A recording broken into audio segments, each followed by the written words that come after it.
আসসালামু আলাইকুম। এখন যে অঙ্কটা উপস্থাপন করবো সেটা হলো ষষ্ঠ শ্রেণী গণিত 35 পৃষ্ঠার 13 নম্বরের যে ঘ নাম্বার সর্বশেষ অঙ্কটা রয়েছে এই অঙ্কটা এখন সমাধান করব। এখানে একই সিস্টেমে একই নিয়মে আপনারা শুধু ফলো করেন, তাহলে এখানে কি সমান দিতে পারবো? না। কি দিতে হবে আমাকে? বা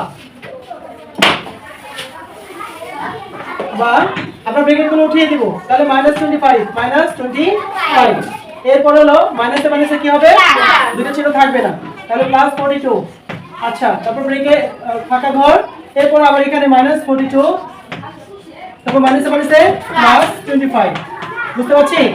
এখন এখানে দেখেন 42 এর আগে +25 এর আগে মাইনাস, এটা হলো ঋণাত্মক, এটা হলো কি ধনাত্মক। ঋণাত্মক এবং ধনাত্মক একত্র হবে না। তাহলে এই 42 থেকে 25 মাইনাস করব, বিয়োগ করব, তাহলে বিয়োগ করলে কত থাকে? 17, তাই না? 1 এবং 7 অর্থাৎ 17। তাহলে বড় সংখ্যা কি চিহ্ন আছে? এখানে কি প্লাস চিহ্ন দিতে হবে? তাহলে এখানে বরাবর একটা প্লাস চিহ্ন আছে। এরপর হলো ফাঁকা ঘর বা খালি ঘর, এরপর 25 এবং 40 এর আগে হলো মাইনাস, 25 এর আগে হলো প্লাস। এখন 42 থেকে 25 মাইনাস করলে কত থাকবে বলেন?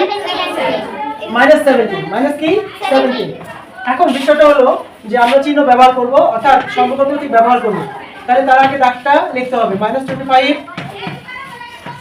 -42, তারপর খালি ঘর, তারপর হলো কি -42 -25। আচ্ছা, এখন এখানে আমরা যে প্রতীকটা ব্যবহার করব, সম্পর্ক প্রতীক ব্যবহার করব, তার আগে খেয়াল করুন এখানে হলো +17 আর হলো -17। এখন এই দুইটার ভিতরে বড় কোনটা? +17 নাকি -17?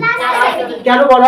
কারণ হলো এই যে আমরা জিরোটা দেখতে পাচ্ছি, জিরো থেকে এটা হলো ধনাত্মক মান, এই ধনাত্মক মান যত ওইদিকে যাবে তত বড়, আর জিরো থেকে মাইনাস ঋণাত্মক মান যত এইদিকে যাবে তত ছোট। এটা কিন্তু এই যে -17টা কিন্তু জিরোর চেয়েও ছোট। তার চেয়েও ছোট? জিরোর চেয়েও ছোট। আর এই যে +17 এটা কিন্তু জিরো থেকে কেন এই যে 1 2 3 4 এইভাবে যত গেছে ওইদিকে এগুলো কিন্তু বড়। তাহলে আমরা এটাকে আমরা ছোট ধরবো, আর এটাকে কি ধরবো? বড়।